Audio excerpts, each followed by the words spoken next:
Good morning বন্ধুরা, আজকে আমি বেলেঘাটা লেকে মাছ ধরতে এসেছি। তো সবে ছিপ ফেলছি 117 নম্বর সিটে। আর একটা মাছ আমাদের সামনে, এই ছিপের সামনে কী করছে একটু দেখানোর চেষ্টা করবো। ওই দেখুন ওই দেখুন ওই দেখুন ওই দেখুন মাছ কী করছে। এটা কিন্তু বিশাল সাইজের বন্ধুরা। দেখুন দেখুন দেখুন কী করছে। দেখো দেখো দেখো দেখো দেখো, দাঁড়াও, দেখো উপর দিয়ে রয়েছে মাছ। দেখো কী করে বেড়াচ্ছে, দেখো যাচ্ছে না। এই দেখুন এই দেখুন লেকেটা লেকের টোপ ছুটছে। হাকল্লা হাকল্লা হাকল্লা হাকল্লা গেছে।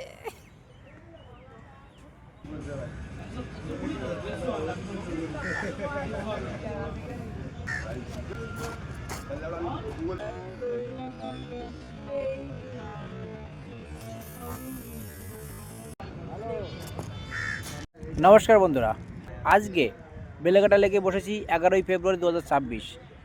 এই তারিখে মাছ ধরতে বসেছি আমরা পাশাপাশি দুটো সিট, 117 নম্বর সিটে বসেছি আমি। আজকে সকাল থেকে কিন্তু টুকটাক ভালোই টান হয়েছে। সব রুই মাছ সাইজ 200 গ্রাম থেকে 800 গ্রাম অবধি আমি পেয়েছি। আমার পাশে যারা বসেছে তারাও তাই হয়েছে। 3টে সাড়ে 3টে বাজে এই অবধি যা মাছ দেখালাম আপনাদের দেখাচ্ছি। সন্ধ্যা অবধি চেষ্টা করবো যদি মাছ খায়, না হলে এই অবধি মাছের ভিডিও দেখাবো, কিন্তু ঘুরে ঘুরে দেখানো সম্ভব নয়। 3টে সিটে মাছ হয়েছে সেটা একটু দেখানোর চেষ্টা করি, সঙ্গে থাকুন, দেখতে থাকুন।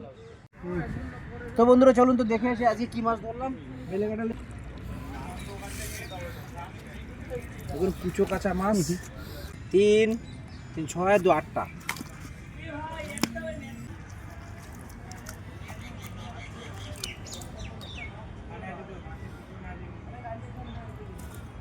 এই ছিল বেলেঘাটার লেকের রেজাল্ট। অনেক দিন পর আমি এসে বসেছি। তো এবার বন্ধু কটা ধরলো সেটা একবার দেখে আসবো। এটা 116 নম্বর সিট আমার বন্ধু বসেছে। বন্ধু তুমি তোমার তোমার কটা কি হলো? কটা হয়েছে দেখাও। যে দুইজনে একসঙ্গে বসবো। আজকে বুধবার 11ই ফেব্রুয়ারি। না না, তুমি খারাপ শিকারি না তো, এই জন্য তোমার তো খারাপ হওয়ার কথা না। এই তো তোমারগুলো হচ্ছে হাকুল্লা সাইজ। 3 6টা আমার, তোমার দেখে তো দুটো বেশি ধরেছি গো। খাচ্ছে বাস একই সাইজ। কাপড়টা বের করো, কাপড়টা বের করলে কটা একটু গোনো। ওটা হবে এই বাচ্চা 1 2 4 8 9টা টোটাল।